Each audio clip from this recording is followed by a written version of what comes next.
a gente precisa, antes de abrirmos em Êxodo, considerar rapidamente o final de Gênesis e passar a página. E é importante a gente entender, irmãos, que esse simples movimento de passar a página, talvez na sua Bíblia nem precise. Algumas Bíblias terminam o livro, na mesma página já começa o outro, né? Começa um livro numa outra página. Talvez você nem precise, mas na minha, por exemplo, termina o livro de Gênesis, aí na outra página está o livro de Êxodo. A gente passa a página, parece que assim, a gente está continuando a ler a história. Nem percebe que de um livro para o outro há diferença de séculos. Séculos de história. Acontece assim, de Gênesis para Êxodo. A gente muda a página, muda de livro e entra num outro contexto, muito diferente. Finalizamos o livro de Gênesis falando sobre a família de Jacó indo para o Egito. Cerca de 70 pessoas. A família sobe para o Egito e lá se estabelece. E aqui então nos versículos finais, quero que você observe em sua Bíblia, a partir do versículo de número 22 de Gênesis 50. O texto vai dizer assim: José habitou no Egito, ele e a casa de seu pai, e viveu 110 anos. Então, só nesse versículo aqui, a gente já tem aqui uma matemática. Quando José se tornou governador do Egito, ele tinha 30 anos. E aqui ele já é colocado como um ancião de 110 anos. De 30 para 110, 80 anos. 80 anos, então, já haviam se passado. Viu José os filhos de Efraim até a terceira geração, também os filhos de Maquir, filho de Manassés, os quais José tomou sobre seus joelhos. Disse José a seus irmãos: eu morro, porém Deus certamente vos visitará e vos fará subir desta terra para a terra que jurou dar a Abraão, a Isaque e a Jacó. Eu dou uma parada aqui, irmãos, mais uma vez, uma parada rápida, para ressaltar que a história continua.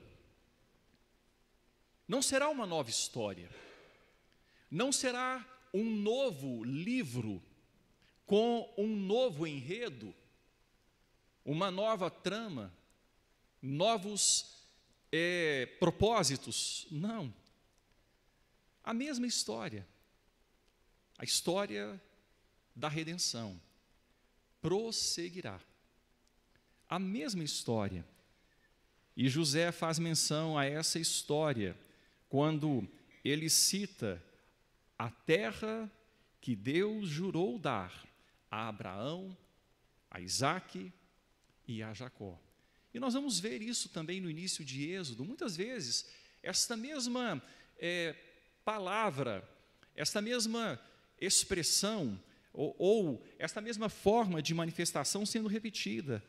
Abraão, Isaque e Jacó. Abraão, Isaque e Jacó. José tinha isso no coração. Ele era aliancista. José entendia o pacto.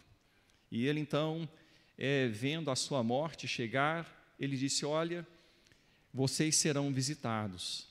Deus há de cumprir a promessa. Ele é um Deus de alianças, é um Deus que cumpre aquilo que promete. E nesse sentido, o versículo 25 diz: José fez jurar os filhos de Israel, dizendo: certamente Deus vos visitará, e fareis transportar os meus ossos daqui. Isso aconteceu. A gente percebe que isso aconteceu lá adiante. Se você observar a referência cruzada aí da Bíblia, você vai perceber que lá no livro de Josué, os ossos de José foram levados, a narrativa desta ação, foram transportados juntamente com o povo. A gente vai perceber que isso aconteceu. Certamente Deus vos visitará e fareis transportar os meus ossos daqui. Morreu José da idade de 110 anos. Embalsamaram-no e o puseram num caixão no Egito. Aí nós finalizamos o livro de Gênesis. Morreu José na idade de 110 anos. E ele foi, então, reservado para quando o cumprimento da promessa se desse. Uma fase chega a seu final, tudo estava caminhando conforme o plano de Deus revelado a Abraão. Se você voltar algumas páginas, e eu peço que você o faça, lá para o capítulo 12 de Gênesis,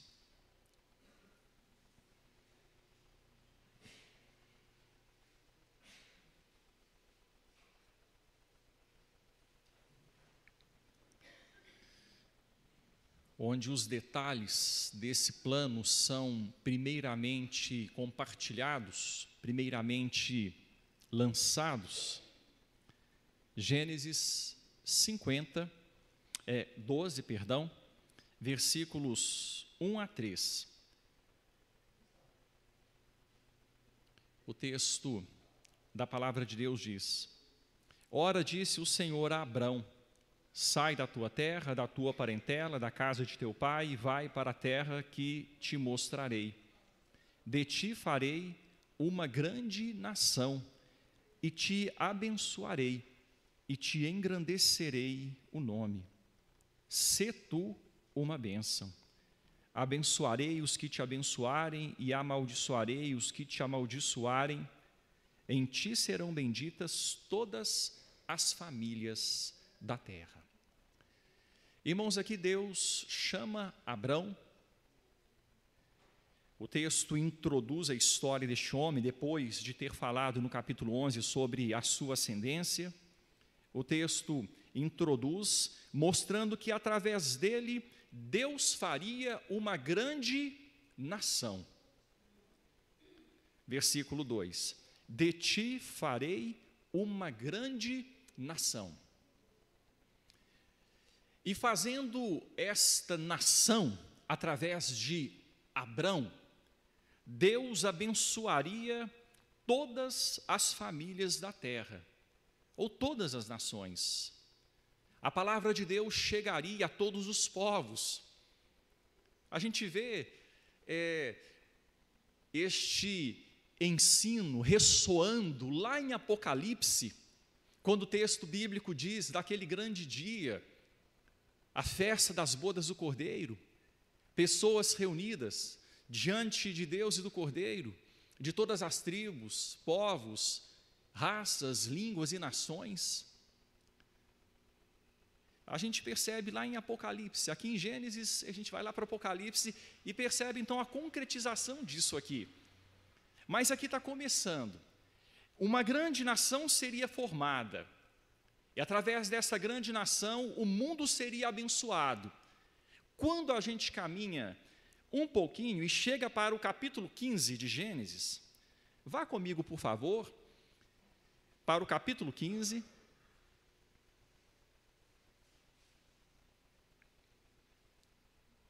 Deus confirmando E Deus fez isso diversas vezes, confirmando, fortalecendo, animando, dando novas instruções. Aqui Deus confirmando o chamado de Abrão e dando novas instruções. O Senhor diz a partir do versículo 12, Gênesis 15, versículo 12: Ao pôr do sol, caiu profundo sono sobre Abrão, e grande pavor e cerradas trevas o acometeram. Então lhe foi dito: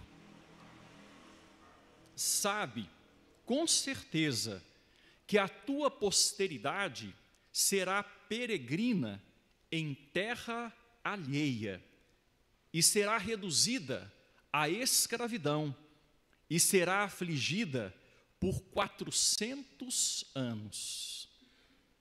Mas também eu julgarei a gente a que tem de sujeitar-se, e depois sairão com grandes riquezas, e tu irás para os teus pais, serás sepultado em ditosa velhice. Na 4ª geração, tornarão para aqui, porque não se encheu ainda a medida da iniquidade dos amorreus. Irmãos, então Deus fala para Abrão que a descendência dele seria escravizada, seria peregrina em terra alheia. Não a terra prometida, mas uma terra alheia. Isso duraria por 4 gerações. Na época de Abrão, a geração era de 100 anos, a idade na qual o primogênito oficial nascia. No caso de Abrão, 100 anos. Então, na 4ª geração, 4 gerações depois, eles voltariam para a terra prometida. E Deus, na sua justiça, puniria a iniquidade dos amorreus, ou dos povos cananeus. Aí, quando nós, então, chegamos em Êxodo, eu agora peço a você que vá para Êxodo, e nós entraremos finalmente neste livro. O tempo chegou.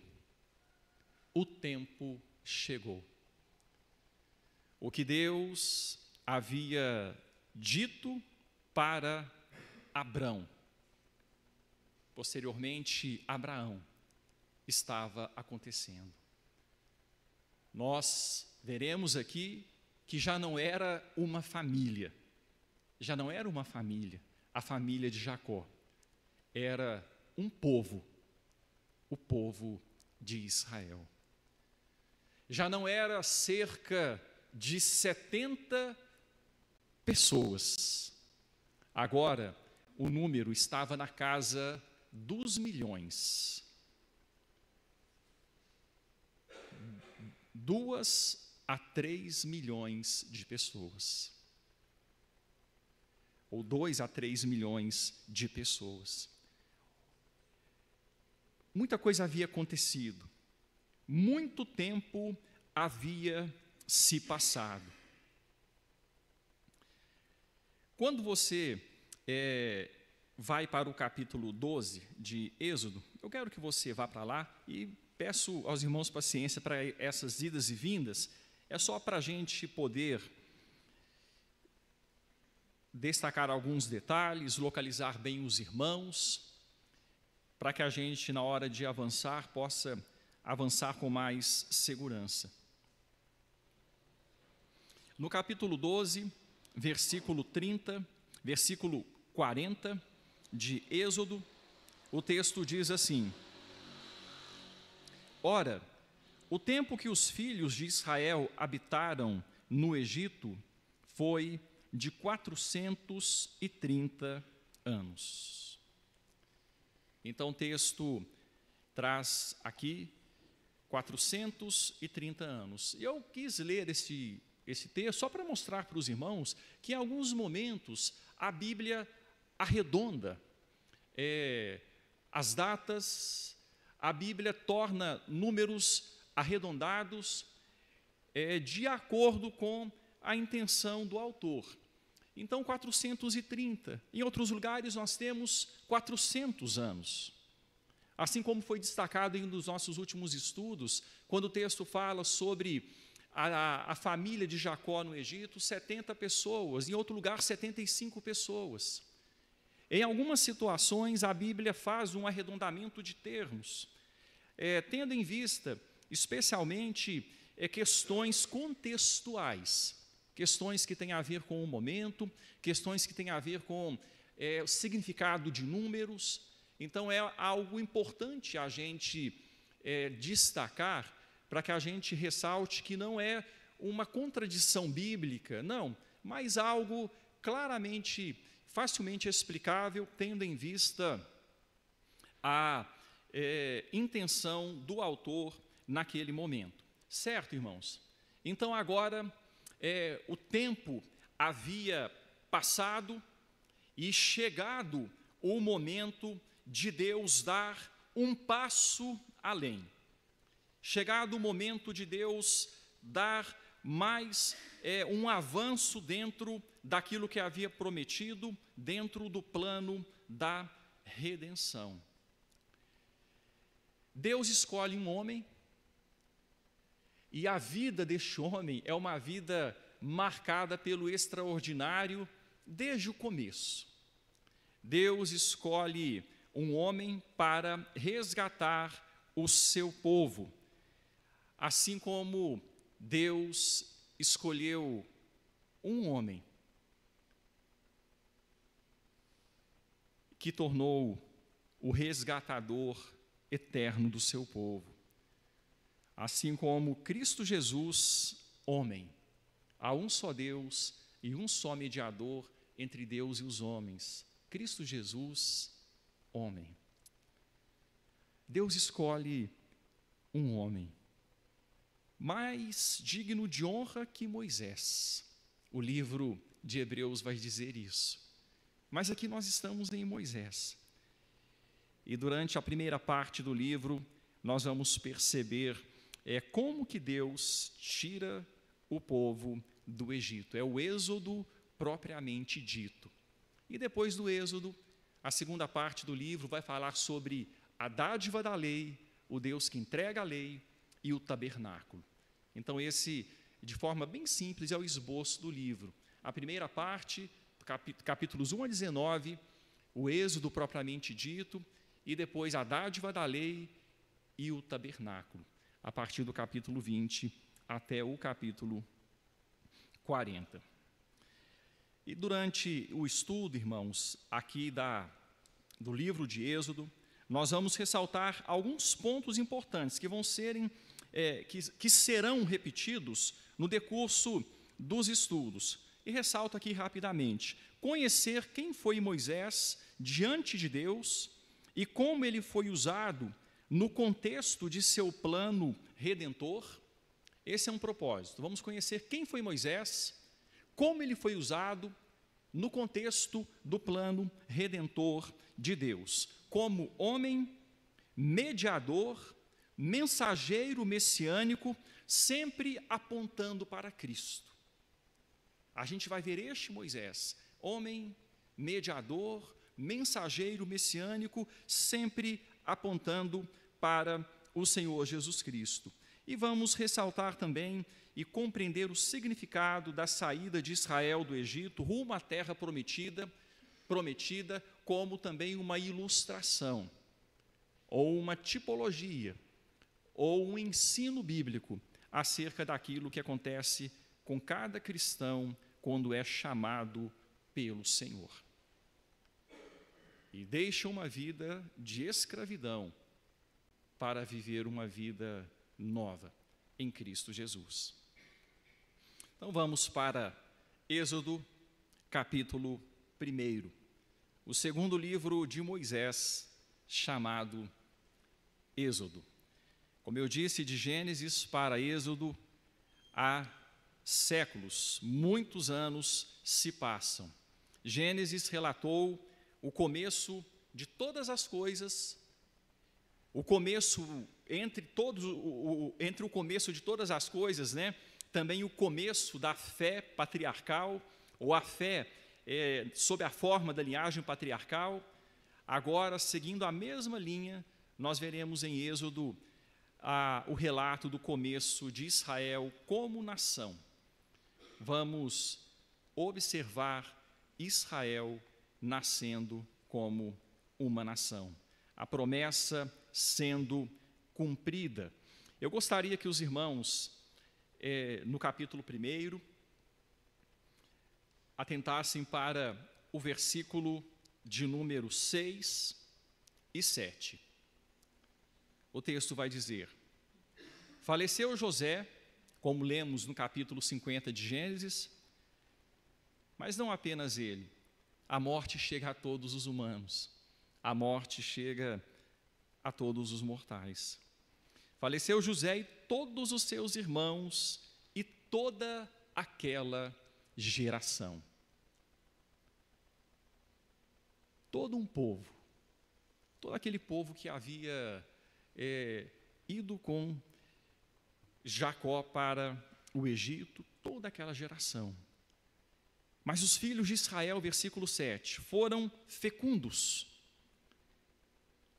aumentaram muito, se multiplicaram. Vejam só aí as 3 formas de dizer a mesma coisa. Foram fecundos, aumentaram muito, se multiplicaram. Uma forma de enfatizar. Foi um grande crescimento. Fecundidade, aumento, multiplicação.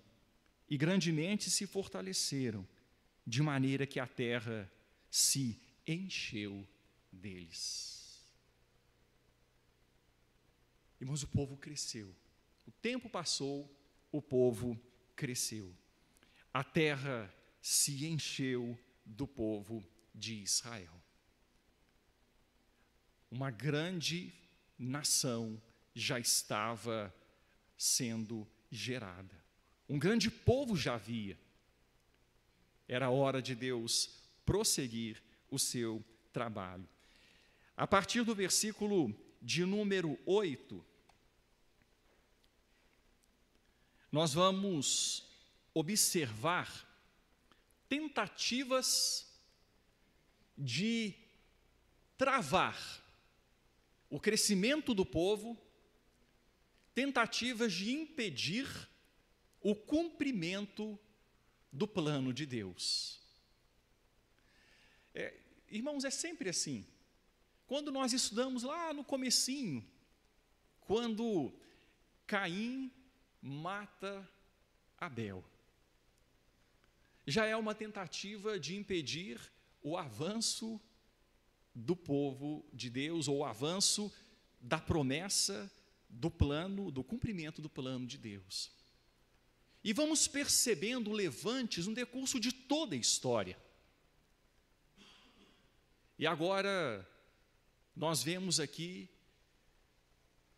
astúcia, depois ações friamente planejadas para tentar impedir o crescimento do povo de Israel e, na essência, tentar impedir o cumprimento do povo de Deus. E vemos algumas etapas. Uma primeira etapa que a gente observa, vejam só o versículo 8 do capítulo 1. Entremente se levantou o novo rei sobre o Egito, que não conhecera a José. Ele disse ao seu povo: eis que o povo dos filhos de Israel é mais numeroso e mais forte do que nós. A gente observa aqui a conclusão de um rei pagão, político, e pensando na segurança do seu reino, ele disse o seguinte: olha, esse povo cresceu, está mais numeroso e mais forte do que a gente. Vamos agir antes que eles descubram isso, antes que eles percebam isso, e vamos fazer isso parar. Então, Faraó começou a usar de astúcia, usar de estratégias para impedir o avanço do povo de Deus. Ele nem sabia que, na verdade, ele estava cumprindo o plano de Deus. Não seria uma rebelião política, Deus tiraria o seu povo com manifestação de juízo, e seria um estribilho que tocaria durante toda a história. A gente vai perceber, após o livro de Êxodo, passando pelo Antigo Testamento, o Novo Testamento, tantos e tantos textos mostrando o poder do Deus que tirou o seu povo do Egito. Com braço forte, com mão estendida, com mão forte, com braço estendido, o Deus que tirou o seu povo do Egito e manifestou sinais na terra de Cã, salmos maravilhosos que são escritos, e isso fica como um histórico do poder de Deus. Mas a gente percebe aqui então que este rei, este homem, tomou essa atitude, e no versículo 10, veja só o que ele disse: usemos de astúcia. Primeiramente, vamos agir, na verdade, ele não tinha o passo a passo, né? Mas ele tentou pela astúcia. Vamos agir com astúcia para com esse povo. Vamos parar a multiplicação desse povo, para que, vindo a guerra, ele não se ajunte com os nossos inimigos, peleje contra nós e saia da terra. E começou a astúcia através da escravidão dura, trabalho forçado. E o povo gemia, e o povo sofria, o povo foi afligido. A gente chega no versículo 12, o texto diz o seguinte, eu quero que um irmão, por favor, compartilhe, leia, por favor, o versículo de número 12 de Êxodo. O Cauã está com o microfone ali, se alguém for participar, levante a mão, por favor, e o Cauã levará o microfone. O versículo de número 12. Mas, quanto mais os afligiam, tanto mais se multiplicavam, e tanto mais se espalhavam, de maneira que se inquietavam por causa dos filhos de Israel. Então, aqui, obrigado, Rafael, o texto fala que quanto mais eles eram afligidos, mais cresciam. Lembro de um pastor que uma vez, falando sobre esse texto, disse que o povo de Israel era igual massa de pão, quando mais bate, mais cresce.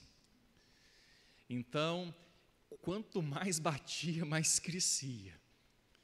E eles se inquietavam, A liderança ali do Egito estava se inquietando por causa dos filhos de Israel.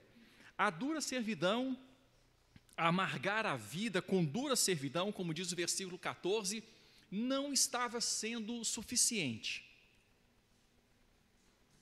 Aí então foi a orientação às parteiras para matar os meninos, não deixar que os meninos vivessem.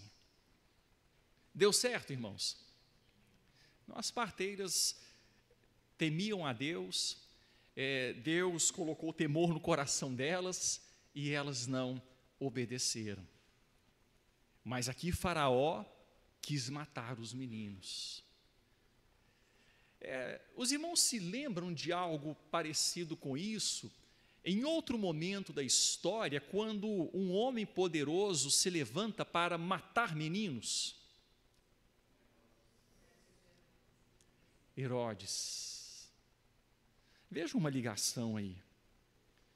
Herodes, inquieto, temendo pelo seu reinado, manda matar todos os meninos de Belém e circunvizinhança de 2 anos para baixo. Ele não conseguiu pegar Jesus. Faraó não conseguiu impedir que Moisés nascesse.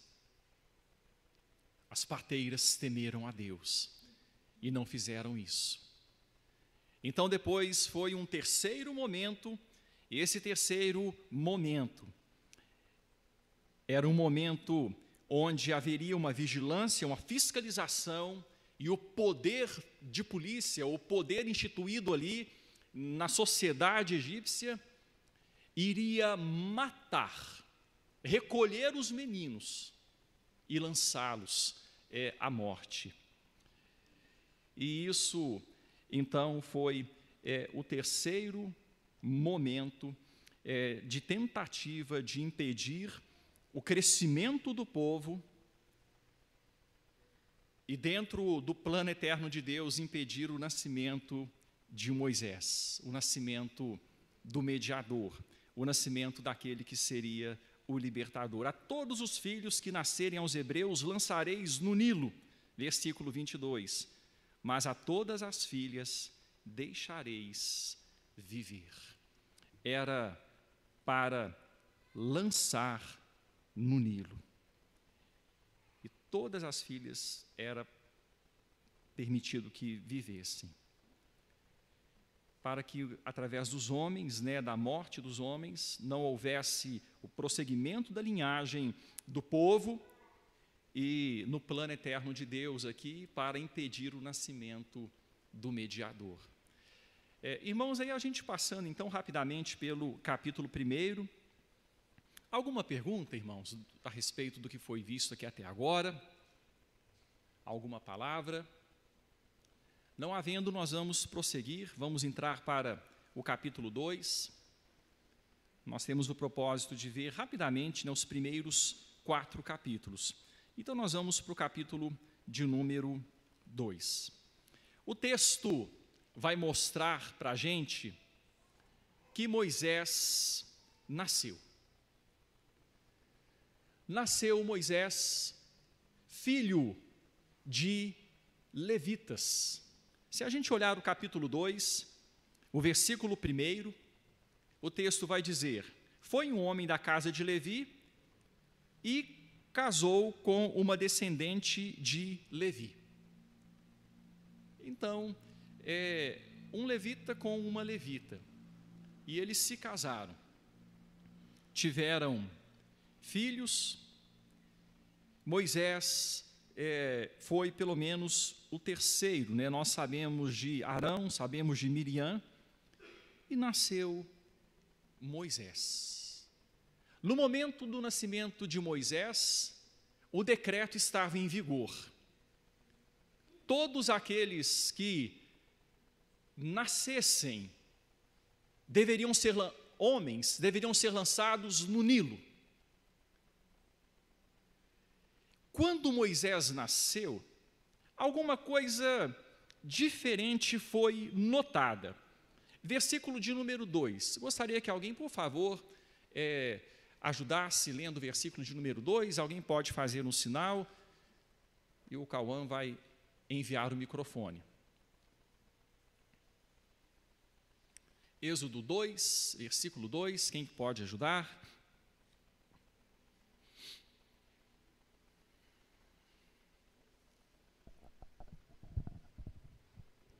E a mulher concebeu e deu à luz a um filho, e vendo que era formoso, escondeu-o por 3 meses. Gente, nasceu Moisés. A mulher, a gente vai saber depois que se chamava Joquebede, Nádia? Joquebede. Escondeu, viu que era formoso, escondeu por 3 meses. Irmãos, mas vamos pensar em alguma coisa aqui. Para pai e mãe, todo filho é bonito, não é? Não é? Para pai e mãe, todo filho é bonito. A gente gosta dos nossos filhos, eles são sempre lindos. Então, a gente para pensar, como assim? Moisés era formoso e foi escondido por 3 meses só porque era bonitinho?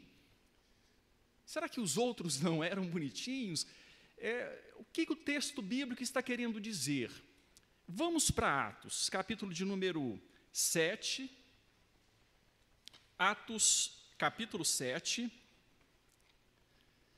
Eu peço a alguém que ajude também, por favor, na leitura.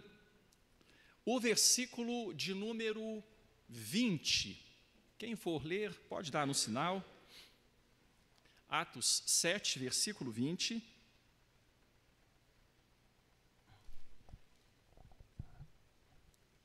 Por esse tempo, nasceu Moisés, que era formoso aos olhos de Deus. Por 3 meses foi ele mantido na casa de seu pai. Aqui a gente já tem uma informação, né, Natanael? Diferente. O texto fala que Moisés era formoso aos olhos de Deus. A gente poderia dizer o seguinte, numa outra tradução, que Moisés não era uma criança ordinária. Ele não era uma criança ordinária, como as outras. Não foi porque ele era bonitinho aos olhos dos pais. Diante de Deus ele não era ordinário. Havia um propósito. Era chegado o momento do plano de redenção avançar. Irmãos, Deus age de formas tão tremendas, essa história é magnífica. É uma ação assim tão maravilhosa, a gente vê aqui a narrativa de como que se deu. Primeiro a mãe temia a morte do filho, e chorava, e se angustiava, e escondeu o filho, mas não dava mais. O rumor já havia se espalhado, já era de conhecimento, logo chegaria a autoridade para pegar o menino e lançar no Nilo. E por 3 meses, só que ele era um menino não ordinário. Deus tinha um plano a ser realizado através de Moisés. E os planos de Deus não podem ser frustrados. E vendo que não dava mais, havia chegado ao limite, ao tempo limite, os pais de Moisés resolveram colocá-lo num cesto de junco calafetado com betume e piche. Há 2 apenas ocorrências da palavra traduzida por cesto aqui. Uma é essa no Antigo Testamento, né? Uma é essa aqui em Êxodo, e a outra está lá em Noé, quando fala de Deus ter preservado a semente por meio de uma arca. Mesma palavra, traduzida por arca, é a palavra colocada aqui, que é traduzida por cesto. As 2 ocorrências da palavra. Deus agiu como agiu na época de Noé. Ele preservou o menino, ele preservou o seu povo em Moisés. O texto, então, nos mostra que a mulher o colocou no cesto de junco, calafetou com betume e piche, pondo nele o menino, largou no carriçal, na moita de juncos ali no rio, e esperou para ver o que é que aconteceria. Eu não sei, irmãos, assim, confesso que eu não sei se ela sabia que conhecia a rotina da filha de Faraó. Eu não sei se ela pensou nisso, se Deus colocou isso na mente dela. Olha, bota o menino aí, né? A filha de Faraó vai descer daqui a pouco, né? Você conhece a rotina, é uma mulher que não tem filhos, e ela sonha em ter filhos. Não sei se a mãe de Moisés sabia disso, e Deus usou essa estratégia, ou se ela simplesmente colocou ali, mas o fato é que o menino foi colocado, e sendo colocado, foi vigiado. Miriam estava por ali vendo o que é que aconteceria, e diz o texto bíblico que a filha de Faraó desceu ao rio para se banhar. E ela viu aquele cesto, ouviu um barulho,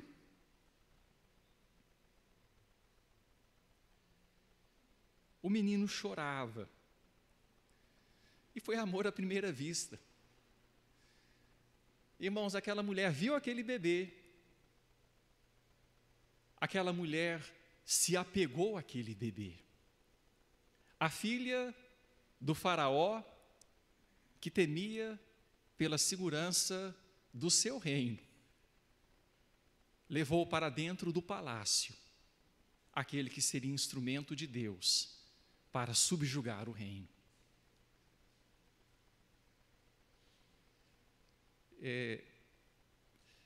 Quem intentará acusação contra os eleitos de Deus? Quem se levantará contra o Senhor? Não tem como. Irmãos, não tem como. Não há contra Deus, não há como se levantar. Faraó, nas suas tentativas, o máximo que ele conseguiu foi causar a proteção daquele que seria o que ele estava procurando eliminar. O que daria a liderança que o povo precisava para a saída do Egito. E tem mais. Aquela mulher viu aquele bebê, se apegou a ele. Aí a Miriam se apresentou, né? A irmã de Moisés se apresentou ali e disse o seguinte: olha, você quer que eu consiga uma ama para cuidar do bebê, alguém que o amamente? Aí ela: não, quero sim. Aí ela foi lá então em casa, falou: mãe, e contou a história. E a mulher que temia perder o filho, a mulher que temia ficar sem o seu filho, que era uma criança não ordinária, agora tinha o filho nos seus braços, autorização para cuidar dele e ainda receberia um salário para isso. Vejam só, irmãos, como que Deus age. Ela ainda receberia um salário para isso, para Moisés ficar bem nutrido, bem forte, né? Bem cuidado. Ele seria amamentado então por uma mulher hebreia, sua própria mãe, dentro de um lar hebreu, seu próprio lar, recebendo a fé do seu próprio povo, o povo de Israel, e sendo preparado nos seus primeiros anos de vida para ser alguém que jamais se esqueceria do seu Deus. Irmãos, Deus age de uma forma tão maravilhosa, tão maravilhosa. E a gente percebe essa ação acontecendo. Moisés, então, foi ali, criado pela sua mãe, no meio do seu povo. Ele recebeu toda a instrução inicial de fé, de conhecimento, e aquilo se arraigou no seu coração, nas suas entranhas. Aquilo ficou firme e jamais o deixou. Eu peço a alguém que abra a sua Bíblia no capítulo 7 de Atos, mais uma vez.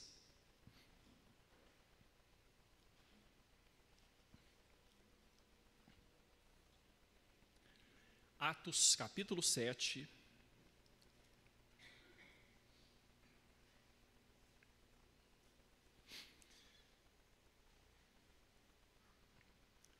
Irmãos, então passou o tempo da amamentação. Moisés já estava grandinho e chegou o tempo de ele ser entregue àquela que seria sua mãe adotiva, no palácio de Faraó. E veja só, peço a alguém que leia, por favor. O irmão ou a irmã pode dar o sinal que o Cauã vai levar o microfone. O capítulo 7, versículo de número 22.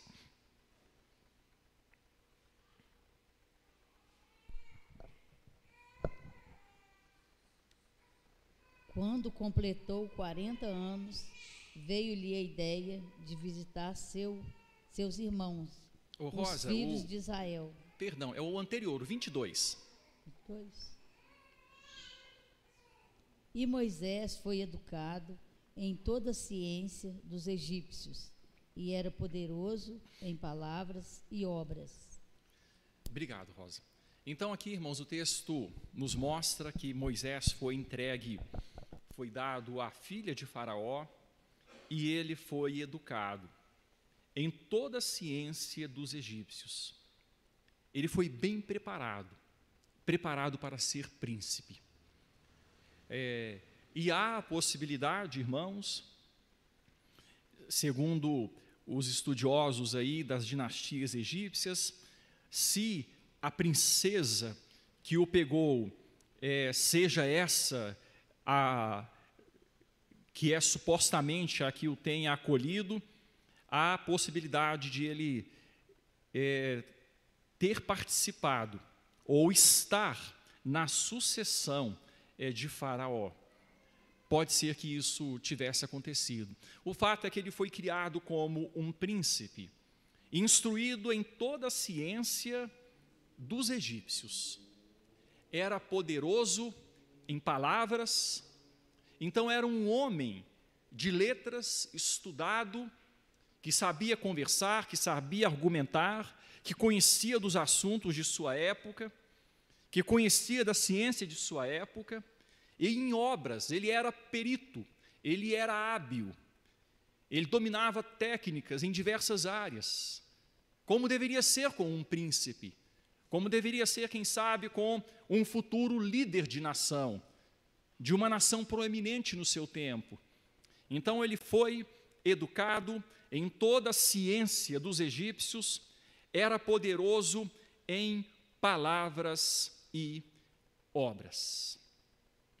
E ele cresceu, ele se desenvolveu, ele se tornou homem.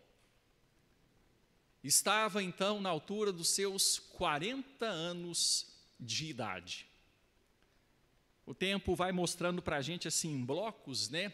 Agora ele estava um homem maduro, 40 anos de idade. E nós vamos continuar em Atos, no capítulo de número 7, e eu vou pedir a alguém para nos ajudar na leitura, a partir do versículo 23 até o versículo 29.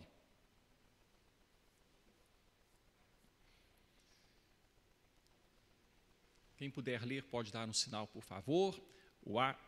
Atos 7, de 23 a 29.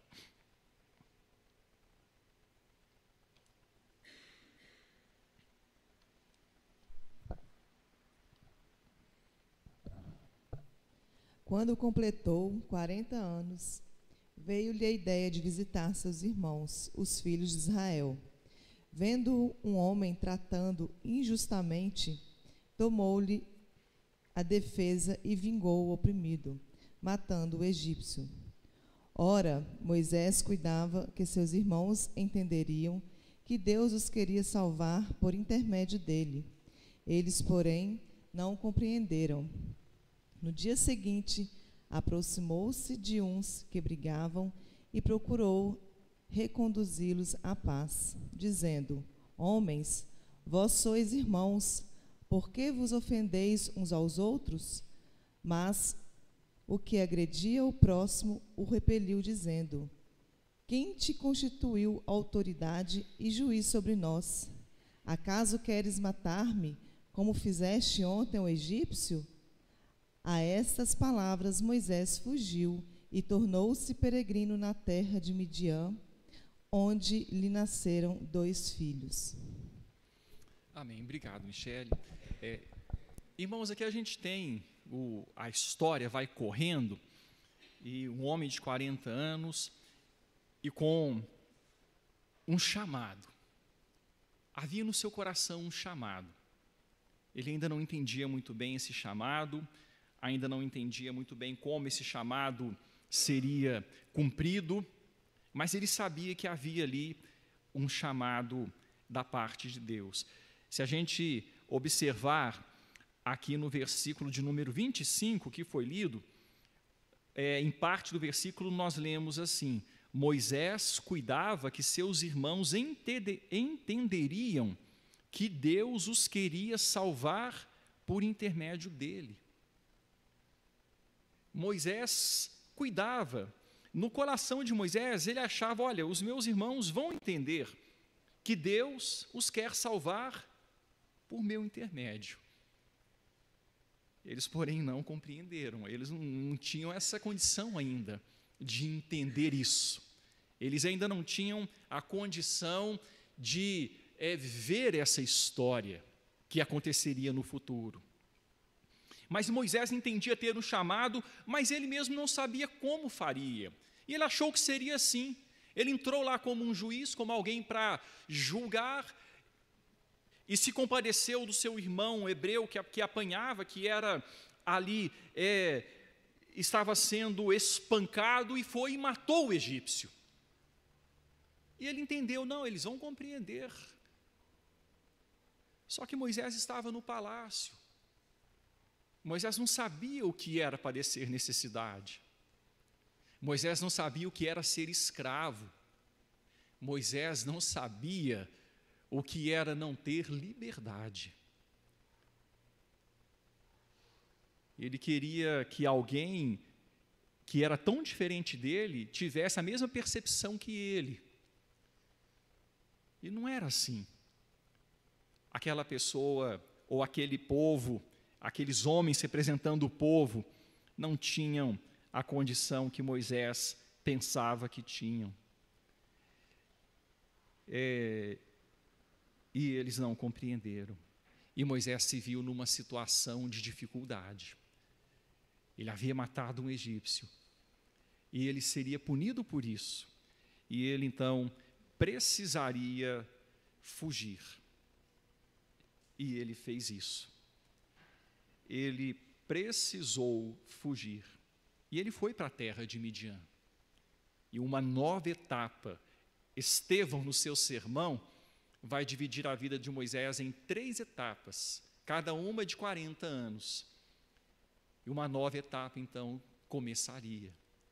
Moisés teve a sua primeira etapa de vida, 40 anos, vividos no palácio, instruído em toda a ciência, a melhor ciência da época, os melhores professores, a melhor instrução da época. Era poderoso em obras e palavras, mas no seu coração ardia um chamado, ardia um propósito. Deus tinha uma missão para ele. Agora ele precisava de uma nova escola, de um novo treinamento, que se daria na solidão do deserto, que se daria num tempo bem diferente do tempo de vida social, com a agenda cheia no palácio de Faraó. Agora, ele estaria no meio do deserto com animais, aprendendo a ouvir o silêncio, aprendendo a refletir, aprendendo a conhecer mais quem ele era e quem era o seu Deus e que propósitos Deus tinha para ele. Algumas coisas no coração de Moisés já estavam acontecendo. Eu gostaria que os irmãos abrissem suas Bíblias em Hebreus, capítulo 11, vamos voltar para Hebreus, capítulo 11, texto que já lemos no começo do culto, da escola dominical.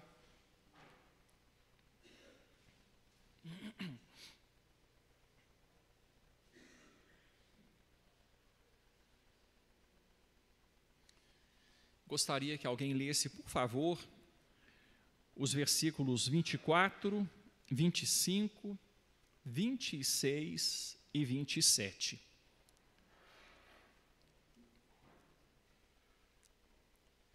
Hebreus 11, 24 a 27.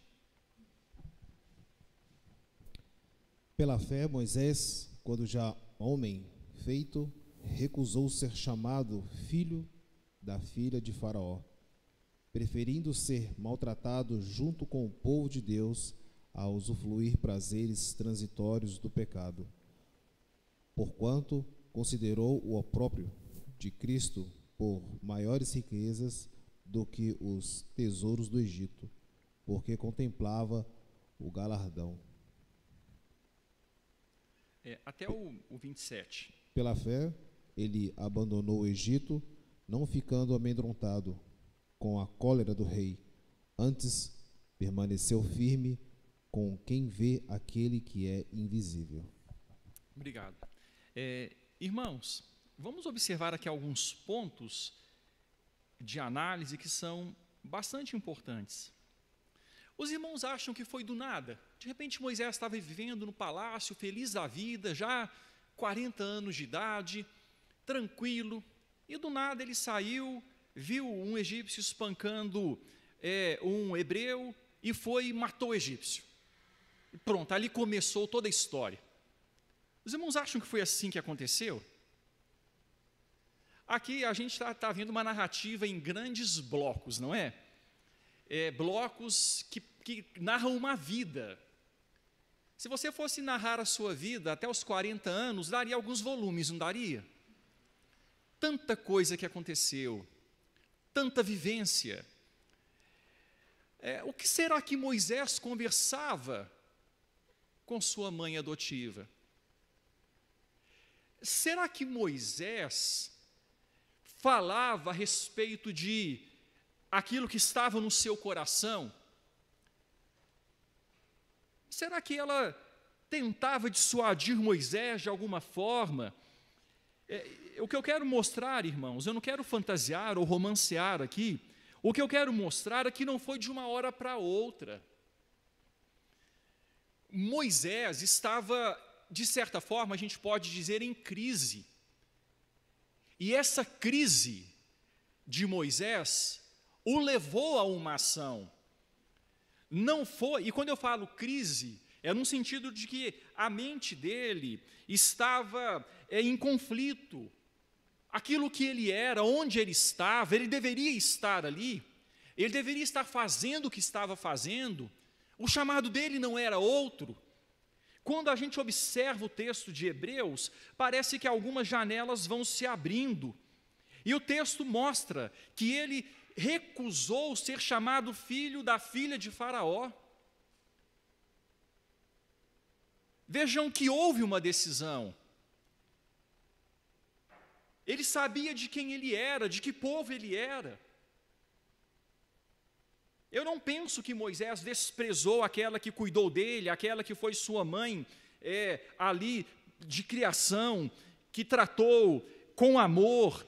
Eu não penso que Moisés a desprezou, mas Moisés entendeu que ali não era a sua casa, ali não era o seu lugar, aquele povo não era o seu povo, os deuses daquele povo não eram o seu Deus. E ele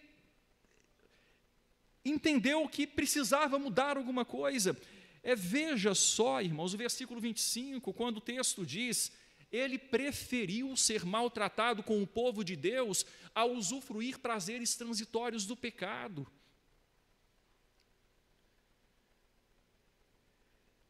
Privilégios que ele tinha, mas que ele entendia que desagradavam a Deus, e ele não estava satisfeito ali.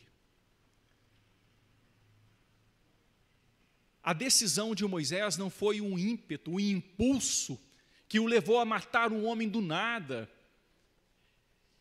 Moisés entendeu que ele tinha um chamado, que ele precisava assumir o seu chamado, e naquele momento foi daquela forma que ele achou que deveria ser, como o livro de Atos disse. E ele entendeu que o povo entenderia, ele pensou que o povo compreenderia aquilo, mas não seria assim. Ele precisava ainda de uma segunda instrução da parte de Deus por mais um bloco de 40 novos anos. Mas ele já tinha uma decisão. Ele decidiu que não seria chamado filho da filha de Faraó, ele não seria o príncipe do Egito. Ele tinha uma missão dada por Deus. Ele havia decidido que ele não queria mais usufruir prazeres transitórios do pecado, mas ele preferiria sofrer junto ao povo de Deus. E a gente chega então no versículo 28, quando o texto diz, porque considerou o que, irmãos? Hebreus 11, 28, o que ele considerou? O opróbrio de Cristo. O 26, eu falei 28? Desculpe, tá, gente? É a visão cansada e a resistência em usar o óculos. O 26, porquanto considerou o opróbrio de Cristo por maiores riquezas que os tesouros do Egito. Porque ele contemplava... gente, isso aqui é teologia do Novo Testamento. Teologia do Novo Testamento. Ele contemplava coisas além. Ele tinha a fé messiânica. Vejam só isso. Ele tinha uma fé nas promessas. Renan, pode ficar à vontade.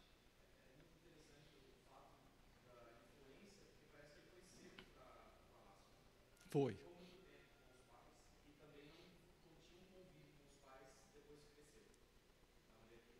Sim.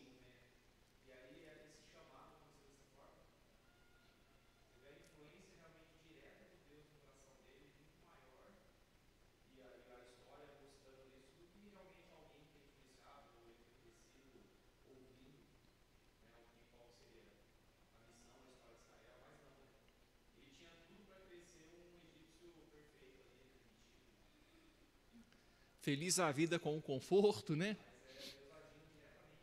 Deus agindo. É algo tremendo, né, Renan? Deus agindo, e quando Deus age, irmãos, quando Deus age, quando o Evangelho age, a mudança de vida é drástica. A gente abandona o antigo meio de vida, a antiga forma de vida, a gente considera o opróbrio de Cristo, a exposição de Cristo na cruz por nossos pecados, levando sobre o seu corpo, no madeiro, tudo aquilo que era devido a nós. Ele considerou o opróbrio de Cristo. Foi Moisés, gente, que depois escreve em Deuteronômio o seguinte: virá um profeta semelhante a mim, a ele vocês vão ouvir. Um profeta semelhante, mas maior. Jesus viria, Moisés profetizou. Ele considerou o opróbrio de Cristo por maiores riquezas do que os tesouros do Egito, porque contemplava o galardão. Uma visão na eternidade, uma visão no propósito eterno de Deus. Então, ele abandonou o Egito, não ficando amedrontado com a cólera do rei, antes permaneceu firme como quem vê aquele que é invisível. A visão espiritual que move um homem, a visão espiritual que muda uma história, que muda uma vida. E ele foi então para o deserto, e a gente voltando, né, para Êxodo 2,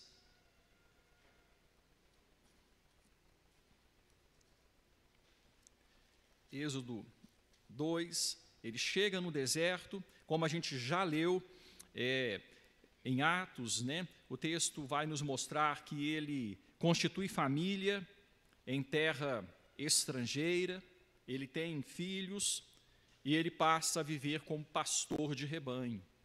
Um aspecto necessário de seu treinamento para a tarefa que o esperava. Ali ele vai ser trabalhado em paciência, ele vai conhecer a vida no deserto, vai saber lidar com situações de carência, de dificuldade adversas, situações diferentes das situações do conforto de um palácio, e treinamento indispensável para o desenvolvimento dele como uma pessoa chamada para ser o libertador do povo de Deus, tendo em vista a história que nós conhecemos, tudo aquilo que aconteceria no deserto. Ele foi preparado para ser agente messiânico em favor do povo de Deus. Moisés foi preparado para tipificar aquele que seria o pastor que veio para reunir as ovelhas errantes e dar a vida por elas. Ele foi pastor, tipificando o bom pastor que dá a vida pelas ovelhas. E chegamos, irmãos, ao final do capítulo 2, com a informação interessante. Veja, aí no capítulo 2, a partir do versículo 23, eu vou ler aqui rápido, vou passar mais rapidamente pela parte final do estudo, para a gente não delongar além do tempo. No versículo 23, o texto diz: decorridos muitos dias, morreu o rei do Egito. Os filhos de Israel gemiam sob a servidão, e por causa dela clamaram, e o seu clamor subiu a Deus. Ouvindo Deus o seu gemido, lembrou-se da sua aliança com quem, irmãos? Abraão, Isaque e Jacó. E viu Deus os filhos de Israel e atentou para a sua condição. Aqui o texto vai mostrar para a gente mais uma vez a mesma e única aliança, Abraão, Isaque e Jacó, vai mostrar para a gente que o povo continuava gemendo, mas foi despertado para clamar, e clamava, e o clamor do povo subiu até Deus, e Deus se lembrou da aliança com Abraão, Isaque e Jacó. Se lembrou porque havia esquecido? Não. Deus resolveu que o tempo havia chegado. Deus não havia se esquecido, muito pelo contrário, Ele estava preparando o libertador. O libertador estava em processo de preparação. Então, quando o texto fala que Deus se lembrou, é que Deus definiu: olha, é agora, é o momento. E viu Deus os filhos de Israel, atentou para a sua condição. E Deus, completando o segundo bloco de 40 anos, Moisés agora com 80 anos de idade, Deus se revela pessoalmente a Moisés, no capítulo 3.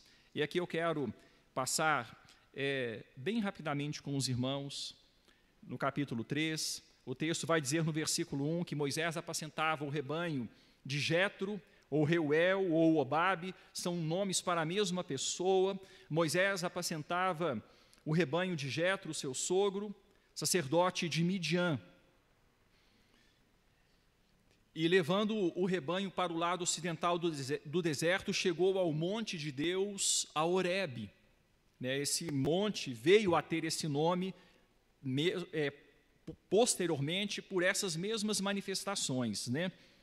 Apareceu-lhe o anjo do Senhor numa chama de fogo, no meio de uma sarça. Moisés olhou, e eis que a sarça ardia no fogo, e a sarça não se consumia. Então, irmãos, Moisés estava lá, o povo clamando, e a gente chega aqui num ponto muito importante. Eu quero ressaltar o seguinte: forma de Deus agir, oração que leva à ação, de acordo com a sua promessa. Quando Deus levanta o seu povo para orar, é porque Deus está pronto para agir. A oração é sempre um sinal da ação de Deus. É um meio através do qual Deus alcança os seus fins. A oração sempre é necessária. Em tempos de avivamento, o povo de Deus sempre foi despertado para a oração.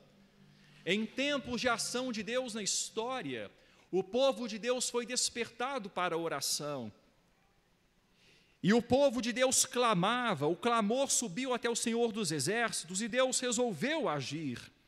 Oração e ação de acordo com sua promessa. Oração do povo, ação por parte de Deus, levando o povo a fazer o seu propósito. E Moisés iria aprender aqui que seria sim o libertador do povo, mas não seria do seu jeito, seria do jeito de Deus. Não seria da sua forma, seria da forma de Deus. E Deus, então, se revela na sarça que ardia e não se consumia. A sarça ardia e não se consumia. E a sarça falava. Aí que Moisés ficou mais apavorado ainda. Ele percebeu ali aquela sarça que ardia em fogo e continuava lá com as suas folhas, com os seus galhos. Mas como é que esse negócio está com fogo e o fogo queimando e não está virando cinza? Como é que esse negócio continua desse jeito? E Moisés ficou intrigado com aquilo, e no versículo 3, ele disse, irei lá e verei essa grande maravilha, o que está acontecendo? E quando ele chega perto, ele ouve, Moisés, Moisés. Ele responde, eis-me aqui. Eu não tinha muito o que falar, né, gente? Uma árvore falando com ele, né? Uma sarça ali, Deus no meio da árvore falando com ele, no fogo. E Deus fala em fogo por muitas vezes no livro de Êxodo. Mas Moisés, e Deus fala da santidade daquele ambiente por causa da sua presença. Tira as sandálias dos pés, porque o lugar em que estás é terra santa. E veja o versículo 6, eu sou o Deus de teu pai. E o que é que ele diz?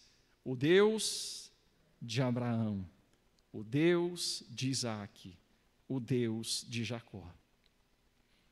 Moisés, eu sou o Deus do pacto, eu sou o Deus da aliança. A história continua, não é outra história, é a mesma história. Eu sou o Deus dos seus antepassados. E Deus continua aqui no discurso. E resumindo, irmãos, resumindo aqui a história, Deus se revela pelo seu nome.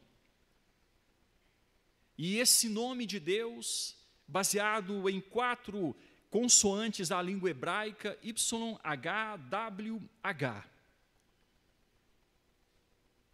A sonoridade deste nome não é certa.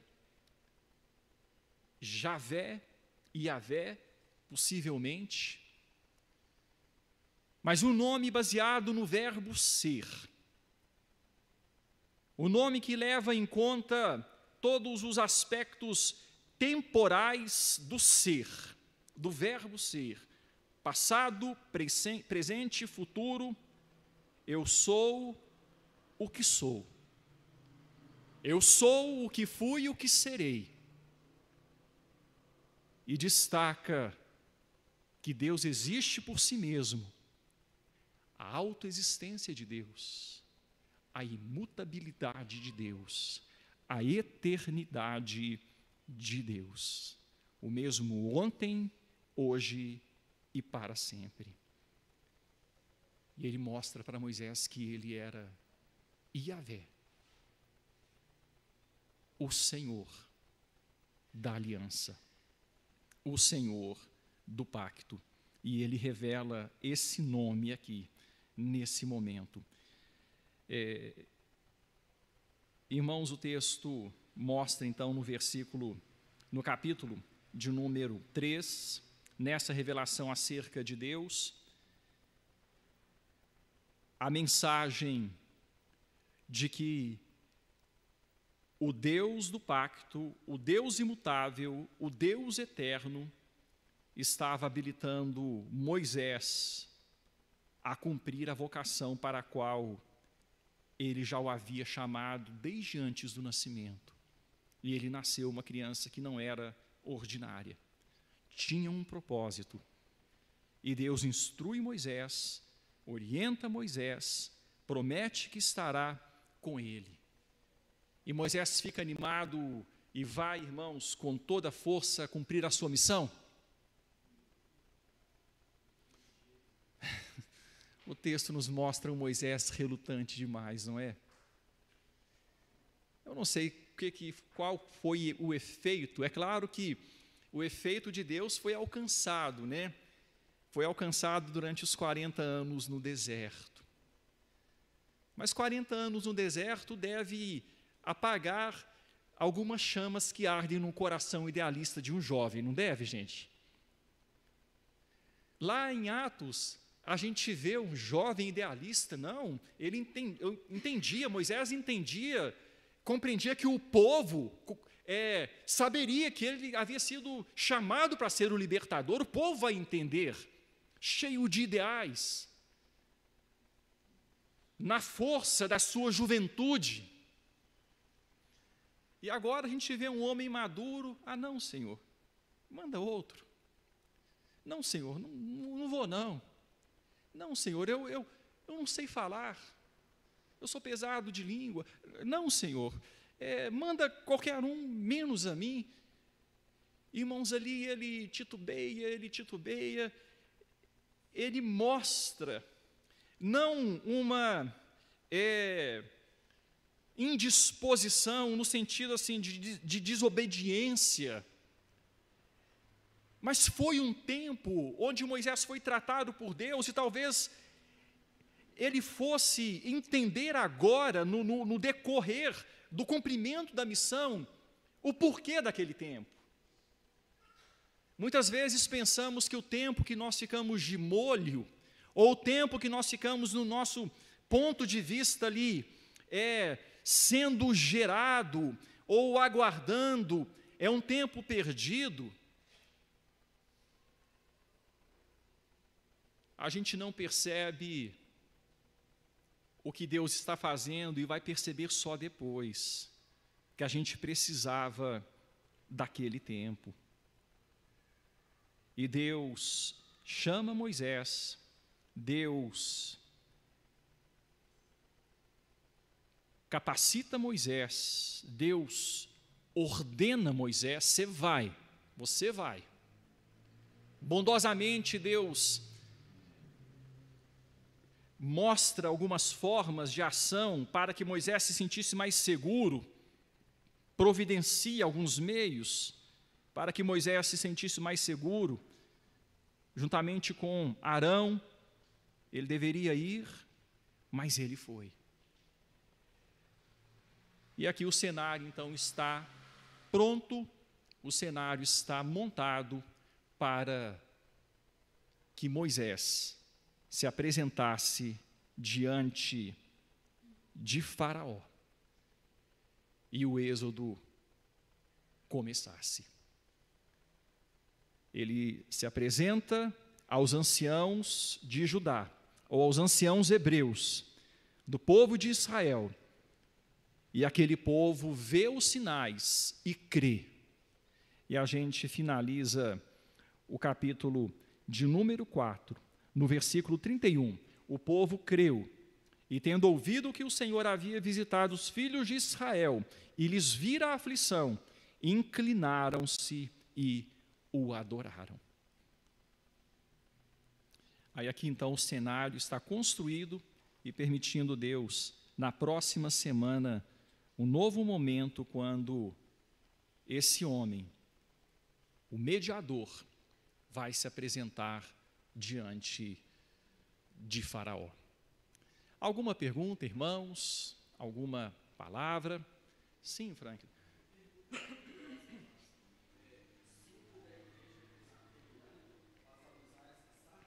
Sim. O símbolo está aqui atrás de mim. esteja já ultrapassado, tá bom, irmãos? Vocês percebem que tem ali o contorno de uma pomba no meio, né? Então, o símbolo atual não tem esse contorno, é apenas a sarça. Apenas a sarça. Mas a sarça ardia em fogo e não se consumia. Então, é o símbolo da igreja presbiteriana, é esse momento histórico, a revelação de Deus a Moisés na sarça que ardia, mas não se consumia. Ok? Mais alguma pergunta?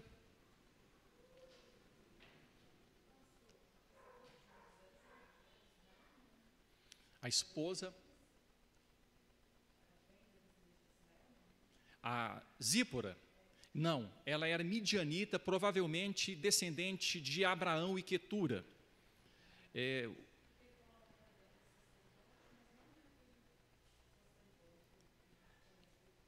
Não, ainda não havia a instituição sacerdotal do povo de Israel, que foi estabelecida justamente por esse Moisés. Mas havia, sim, sacerdotes de Deus, como a gente vê Melquisedeque, que era um servo do Deus Altíssimo, alguém que conhecia a Deus. Nós não temos certeza se Reuel era um sacerdote de um Deus pagão ou se ele servia ao Deus de Abraão. A gente não tem certeza, mas ele era descendente, né, midianita, descendente de Abraão e de Quetura, que foi uma esposa com quem Abraão teve filhos. Certo? Ok, irmãos? Então nós vamos finalizar, vamos falar com o nosso Deus em oração.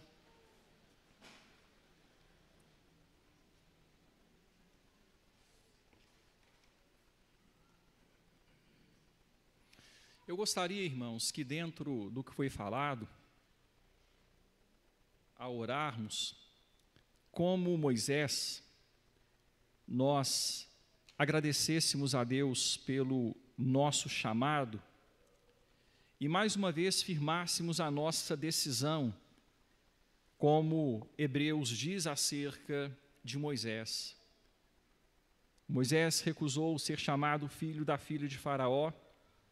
Moisés preferiu ser maltratado junto com o povo de Deus, a usufruir prazeres transitórios do pecado. Moisés considerou o opróbrio de Cristo por maiores riquezas do que os tesouros do Egito, porque contemplava o galardão. Eu gostaria que você valorizasse e falasse isso para Deus. Deus, eu quero valorizar, eu quero contemplar o galardão.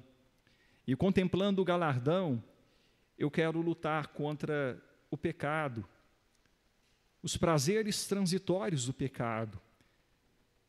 Eu quero, é minha preferência, é minha escolha, eu quero preferir ser maltratado junto com o povo de Deus, a me conformar com o século, a me conformar com este mundo. Eu quero contemplar ou considerar a vergonha de Cristo no madeiro, o opróbrio de Cristo, o sacrifício dele em meu lugar, tomando sobre si as minhas maldições e me justificando, por maior do que qualquer riqueza que o mundo pode me dar. Eu quero cumprir o meu chamado de te servir, de fazer a sua vontade, de te honrar com a minha vida, do jeito do Senhor, da forma do Senhor, não da minha, porque o Senhor é quem é Senhor. Eu sou servo. Vamos falar com Deus, colocando a nossa vida, então, na presença dEle. Senhor, nós lhe agradecemos pela instrução da sua palavra. Lhe agradecemos ao ver, ó Deus, o Senhor agindo como um maestro, como aquele que está por trás da história, construindo, Senhor, os acontecimentos e em tudo cumprindo o plano de redenção. Obrigado porque hoje somos parte deste plano. Hoje, em Cristo Jesus, nós, outrora separados da aliança, fazemos parte da aliança. Somos descendência de Abraão. E podemos dizer que a promessa que foi feita a Abraão, Isaque e Jacó, foi a promessa feita a nossos pais. Não na carne, mas na fé. Obrigado, Senhor. Ajuda-nos, ó Deus, a valorizar as coisas espirituais. Ajuda-nos a preferir ser maltratados, sempre que necessário, a nos conformar com este século, nos conformar com este mundo, com os pensamentos, ideologias, ações, práticas do mundo. Ajuda-nos, ó Deus, a nos posicionar como povo do Senhor, fazer diferença, Pai. Não nos sentir confortáveis nos palácios, ó Pai, que muitas vezes nos oferecem riquezas e prazeres, mas que nos afastam do Senhor. Que a nossa escolha seja o Senhor. Deus, que olhemos sempre para a cruz e nela tenhamos, ó Deus, a força necessária para continuar prosseguindo rumo ao alvo, contemplando o galardão, a salvação eterna, a vida com o Senhor para todo sempre nos céus. Ajuda-nos, ó Deus, a permanecermos firmes, como quem vê o invisível. Ajuda-nos, ó Deus, a colocar os nossos olhos não naquilo que nós vemos, mas naquilo que nós não vemos, porque o que vemos é temporal e o que não vemos é eterno.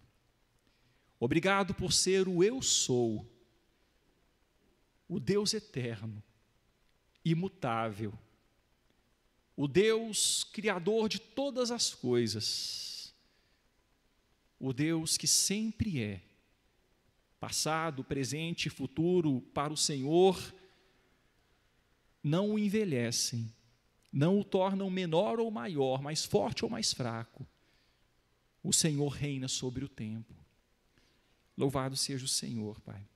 Nós lhe agradecemos, bendizemos o Senhor e pedimos que o Senhor nos ajude, Pai, a viver como devem viver aqueles que são chamados para o Senhor.